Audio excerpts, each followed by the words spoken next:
My name is Chris Branigan, and I am here today to talk about cyberbullying. I am going to start off with talking about what cyberbullying is, and then discuss how it affects today's teenagers and what we can do to help prevent cyberbullying. Cyberbullying is the act of harming or harassing somebody through information technology networks in a repeated and deliberated manner. It can include means of social media, text messages, and instant messages with the intent of harming another person. If not discovered early enough, it can then lead to suicide. Cyberbullying comes in three different shapes and forms. These include cyberstalking, trolling, and traditional bullying. Cyberstalking is not limited to just children and teenagers. It can also affect adults. Cyberstalking is performed in public forums, social media, and online information sites. It can include false accusations, monitoring, making threats, identity theft, solicitation of minors for sex, or gathering information of someone in order to harass them. Cyberstalking usually features linked patterns of online and offline behavior. People that cyberstalk can serve jail time under U.S. law. Trolling is not always linked to cyberbullying and can be harmless. However, some internet trolls can be engaged in cyberbullying by harassing somebody or spreading around false information of that person. Traditional bullying can be a form of cyberbullying, as a person can create an anonymous email profile or username. People can use these fake usernames and profiles on social media sites like Facebook and Twitter. They can also harass people in chat rooms with these fake accounts. One popular way that teenagers often get cyberbullied are through social media, text messages, and instant messages. These methods are popular as teenagers know how to operate technologies more than their parents. Whether a victim or an offender, teenagers can operate these technologies without having concern of their parents monitoring them.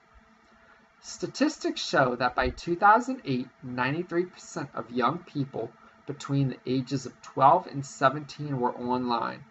1 million children were harassed, threatened, or subjected to forms of cyberbullying through Facebook. According to a research study in 2013, 8 out of 10 teens who use social media share information about themselves than they have in the past. In regards to a news article on July 21, 2015, on July 6, 2015, a 13-year-old girl by the name of Zoe Johnson committed suicide due to cyberbullying. Zoe had dealt with bullying for years, but towards the end of her 7th grade school year, the cyberbullying had gotten worse. At this point, it was so bad that Zoe couldn't handle it anymore, which she then killed herself. Even a day before her death, on Zoe's Facebook page, classmates were taunting her online. A day after her death, someone put on her Facebook page, "Good, you're gone."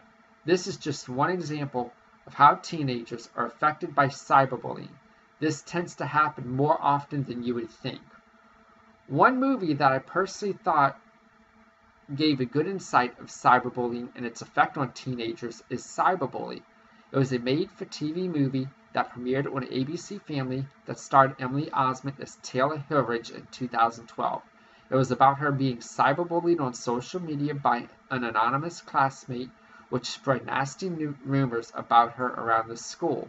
It drove Taylor into depression, not wanting to go to school, and almost committed suicide till her friend helped her.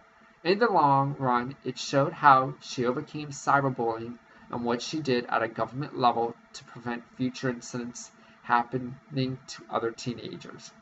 This is a movie that I recommend to teenagers today to watch so that they can learn how cyberbullying can affect a person.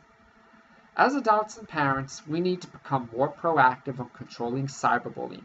We need to take measures into monitoring on what our kids say online. We need to monitor their text messages. By doing these steps can help prevent incidents of a person committing suicide or a bully for harassing them. In some states, there are laws being passed on cyberbullying. This would be based off of the cyberbullying being reported to law enforcement officials. Usually if your child is a first offender of being a cyberbully, then the parents have to pay $100. If it is a second offense, then the fine would be $200. The fines would keep going up based on offenses occurred and possible jail time.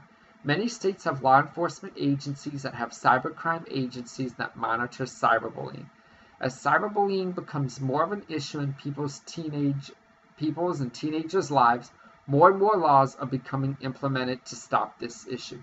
The Global Cyber Law Database aims to become the most comprehensive and authoritative source of cyber laws for all countries. This is a great place to start if you want to find out about your child become a victim of cyberbullying. It gives in-depth views by country and state on which actions can be legally taken in regards to being a victim of cyberbullying. As I close out my presentation, please monitor what your child does or says online through social media and text messages in order to prevent cyberbullying from taking your child's life and to put an end on cyberbullying. If any questions, thank you and good evening.